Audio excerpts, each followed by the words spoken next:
Fresh air, blue water, and mountain views. Welcome to our Kulekhani vlog. कस्तो राम्रो देखेको हेर्नुहोस् न गाइस। तपाईहरु कुन बाटो जानुहुन्छ जाँदाखेरि चाहिँ है हामी चाहिँ यो दक्षिण कालीको बाटो हुँदै गयौं अनि फेरि उता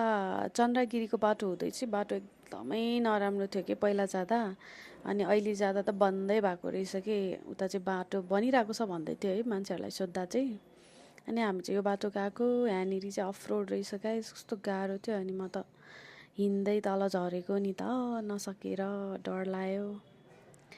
यस्तो थियो के हालत मैले भिडियो बनाउँदै थिएँ यहाँनिर बनाउँदै रहेछ 90% चाहिँ एकदम राम्रो छ बाटो अनि हामी चाहिँ बाटोमा रोक्दै रोक्दै भिडियो बनाउँदै भ्लगहरु बनाउँदै अनि रमाइलो गर्दै गएको थियौं अनि बाटोमा के आरु र आरु चाहिँ बेच्न राखिरहेको रहेछ किनेम खाएको टेस्टी थियो अनि हेर्नु न कुलेखानी पुग्न आँटेको भ्यू माथिबाट डाँडाबाट लिएको थियो कस्तो राम्रो आएको के कस्तो राम्रो गाइस हामी चाहिँ हैन रिसोर्टहरु के पनि रुम बुकहरु नगरेर गएको हैन कस्तो दुःख पाइयो नि बेलुका पुग्यौं बारबेक्यू गर्यौं बस्यौं तर लाइक लिटरली के हामी जुन ठाउँमा बसेको थियौं नि त्यो चाहिँ वर्थ इट थिएन के प्राइस चाहिँ हाई थियो प्राइस अनुसारको चाहिँ के पनि वर्थ इट थिएन गाइस अनि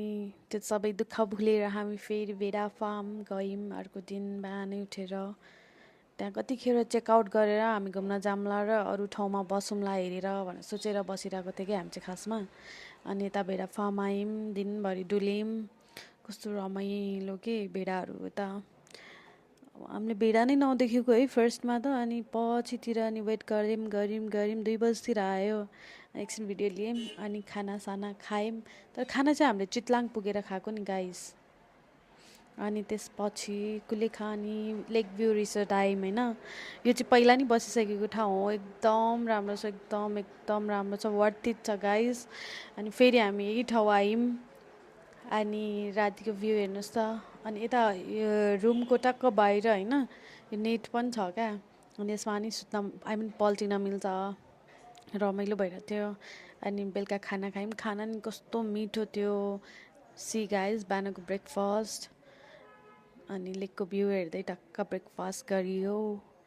नेटमा बसेर ब्रेकफास्ट गरेर अनि त्यसपछि रेडी भएर हामी निस्क्यौँ बोटिङ गर्न मोटर बोट गरेको गाइस है योपालि चाहिँ लाइक लास्ट टाइम पोखरा जाँदा चाहिँ एकदम धेरै बोटिङ गरियो के अनि त्यही भएर चाहिँ यहाँ आएर मोटर बोटको लागि टिकट लियौँ टिकट प्राइस चाहिँ पर पर्सन 400 थियो यता अनि मेरो साथी चाहिँ डिस्काउन्ट हुँदैन भन्दै तल बसेर जिस्किरहेको थियो कि है अनि त्यसपछि कस्तो गर्मी पनि थियो नि त एकदम घाम लागिरहेको थियो अनि हाम्रो बोट चाहिँ साइडमा छ अनि गऱ्यौँ मोटर बोट कस्तो रमाइलो भएको के क्या रमाइलो अनि त्यो दाइले त यस्तो दामी चलाउनु भएको नि तर 10 मिनट मात्र के गाइस 400 रुपियाँ चाइट भयो 10 मिनटमा तर रमाइलो चाहिँ भयो एकदम रमाइलो भयो मेरो साथी त्यहाँ फेरि हाँस्दैछे रमाइलो भयो भन्दै बसिरहेको थियो अनि 10 मिनटमा त अब भिडियोहरू फोटोहरू धेरै लिन त पाइएन तर रमाइलो चाहिँ एकदम रमाइलो भयो फोन निकाल्न नै डर लागिरहेको थियो कि मलाई चाहिँ अनि छेउमा रोकेर भिडियो लिएको फोटोहरू लिएको छेउमा त्यो बोटलाई अड्काएर के फोटो सोटो खिचेर चाहिँ हामी रिसोर्टतिर फर्केर रुम चेकआउट गऱ्यौँ कस्तो राम्रो एम्बियन्स हेर्नु न त्यसपछि चाहिँ हामी काठमाडौँतिर लाग्यौँ बाटो एकदम राम्रो छ एकदमै अनि ठाउँमा रोकेर हामी पानीसानी खाइरहेको थियौँ साथीले चाहिँ ऱ्यान्डम भिडियो बनाइदिएको रहेछ कस्तो राम्रो थियो अनि मैले चाहिँ हालिदिएको हामीलाई चाहिँ थाहा थिएन अनि लास्टमा थाहा भएर चाहिँ पोज दिइरहेको थियौँ के पानीसानी खाएर अनि हामी एकछिन गफ गर्दै चल्दैको ल भयौँ तर यो बाटोमा चाहिँ धेरै गाडीहरू चाहिँ नहिँदो रहेछ क्या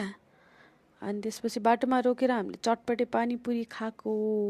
हामीले ब्रेकफास्ट मात्र गरेर फर्केको नि त अनि फेरि खाजा सेट पनि खायौँ कस्तो मिठो थियो वाउ अनि हेर्नु न मेरो नेल नै गयो क्या भाँचिरहेको कस्तो दुःख लागिरहेको थियो मलाई त। अनि फेरि आइसक्रिम खायौँ बाटोमा। अनि हामी पुग्यौँ काठमाडौँको जाममा। कस्तो झ्याउ लाग्छ है भ्यालीभित्र पस्ने बित्तिकै क्राउड, आमामामा धुलो माटो। अनि हामी पुग्दा पुग्दै बेलुका भइसकेको थियो। अनि हामीले ब्ल्याक टी खायौँ। यति हो, बाई।